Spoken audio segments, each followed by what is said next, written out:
화재가 나면 보통 사람들이 생각하기에 시뻘건 불을 무서운 존재라고 생각합니다. 반면 연기는 눈에 보이지만 망각하는 경우가 많습니다. 사실 불은 뜨겁고 말지만 연기는 한번 들어마시는 순간 생명에 위협을 주는 존재이기 때문에 더욱 조심해야 되는데요. 5년간 아파트 화재 사망자 180명 중에 127명, 70%는 연기로 인해 사망했습니다.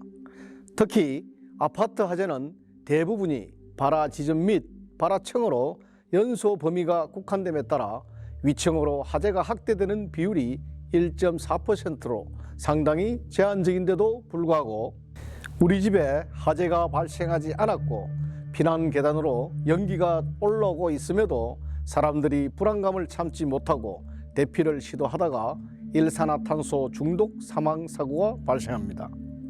그래서 소방청에서 2023년 아파트 화재 피난 매뉴얼을 개정하여 불나면 무조건 대피보다는 사항에 따라 판단하여 대피 또는 대기를 해야 한다고 국민들에게 홍보하고 있습니다. 그럼에도 불구하고 서울 방학동 아파트 3층 화재에서 10층 주민이 사망하는 등 잘못된 화재 대피 판단으로 인해 인명피해가 발생하는 사건들이 지속해서 발생하고 있습니다. 이에 부산소방재난본부에서는 화재 연기로부터 안전을 지킬 수 있는 최선의 방법을 강구하기 위해 재개발구역 철거 예정 건물에서 3번의 실증 실험을 하였습니다. 먼저 첫 번째는 화재 대피 시 현관문을 열어두고 대피하는 것과 닫고 대피하는 것이 얼마나 차이가 나는지 비교 실험입니다. 두 번째는 내부 대기 시 문틈을 막는 방법에 따른 연기 유입 비교 실험이고, 세 번째 실험은 마른 수건, 젖은 수건과 시중 판매되는 화재 대피용 손수건의 유독가스 차단 비교 실험입니다. 첫 번째, 철거를 앞둔 빌라 건물 1층에 불을 지르고 연기가 퍼지는 모습을 직접 관찰해 봤습니다. 한 군데는 현관문을 열어두고 다른 곳은 현관문을 닫고 실험하였습니다. 1층 거실에서 화재가 일어나고 문이 열린 곳은 2분 만에 복도가 시꺼먼 연기로 뒤덮이고 4층 건물 전체에 연기가 차는 데까지 불과 4분밖에 걸리지 않았습니다. 반면 문을 닫고 대피한 곳은 10분이 지나도 연기가 보이지 않습니다. 11분이 지났을 때 진압대원이 문을 열자 그때서야 연기가 품어져 나옵니다. 이처럼 불난 집에 현관문만 닫혀 있어도 연기로 인한 2차 피해는 크게 줄일 수 있습니다. 위급한 상황에서도 현관문을 닫는 침착함이 우리 가족과 이웃의 생명을 구할 수 있으니 화재 대피 시에 문을 꼭 닫아 주십시오.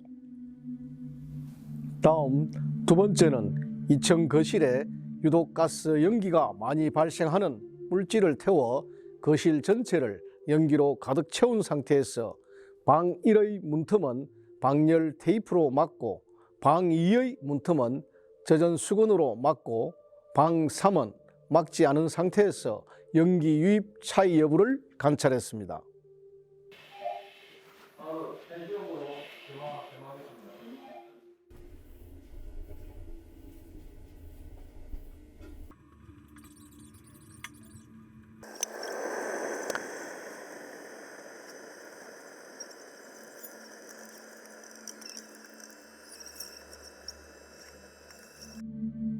젖은 수건으로 아래 틈을 막은 박은 상층부를 통한 연기를 막지 못하는 것을 알 수 있었습니다.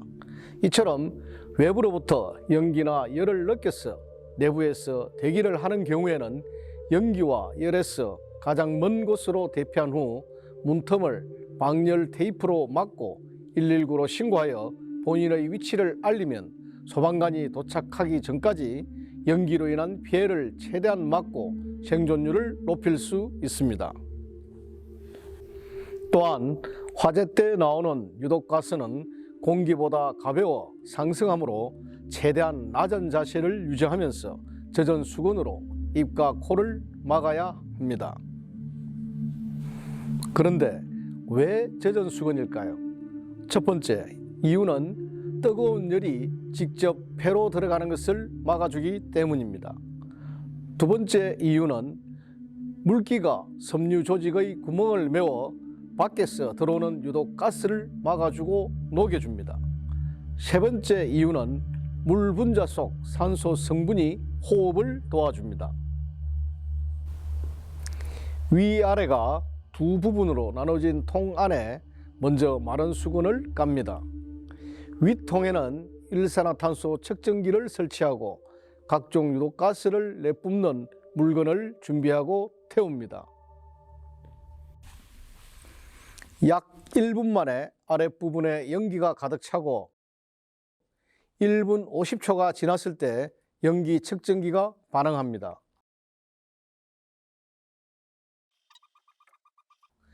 (5분이) 지나자 일산화탄소 측정기는 134ppm까지 올라갔습니다.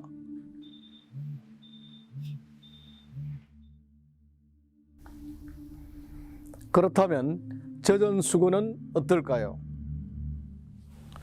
물에 적신 수건을 깔아주고 실험 시작 잠시 후 서서히 연기가 올라가지만 똑같은 시점에 마른 수건과 비교하면 엄청난 차이를 보입니다. 5분이 지났지만 일산화탄소는 6ppm으로 마른 수건에 비하면 10분의 1도 안 됩니다. 실험 결과 젖은 수건이 꽤 긴 시간 동안 막아줬습니다. 마지막으로 화재 대피용 손수건도 동일한 조건에서 실험을 해봤습니다. 아랫부분에 연기가 가득 차고 5분이 지났지만 아직 일산화탄소는 6ppm으로 연기 측정기가 반응하지 않습니다. 마른 수건은 2분이 되기 전에 기준치인 30ppm을 초과한 반면 화재 대피용 손수건과 젖은 수건은 5분이 지나도 기준치 이하를 기록하였습니다. 이처럼 화재 연기 피해를 막기 위해서는 화재 대피용 손수건이나 젖은 수건을 활용하여 입과 코를 막고 반드시 낮은 자세로 유지해야 합니다. 이번 실험에서 검증된 것처럼 아파트 화재 연기로 인한 피해를 막기 위해서는 첫 번째, 화재 대피 시 방화문을 꼭 닫고 대피하여 2차 피해를 막아야 하고, 두 번째, 대피가 불가능한 경우 열과 연기로부터 가장 먼 곳으로 이동하여 문틈을 방열 테이프로 막고 119로 신고를 합니다. 세 번째, 낮은 자세로 화재 대피용 손수건이나 젖은 수건을 입과 코를 막은 상태로 유지하여 화재 연기 피해를 막아야 합니다.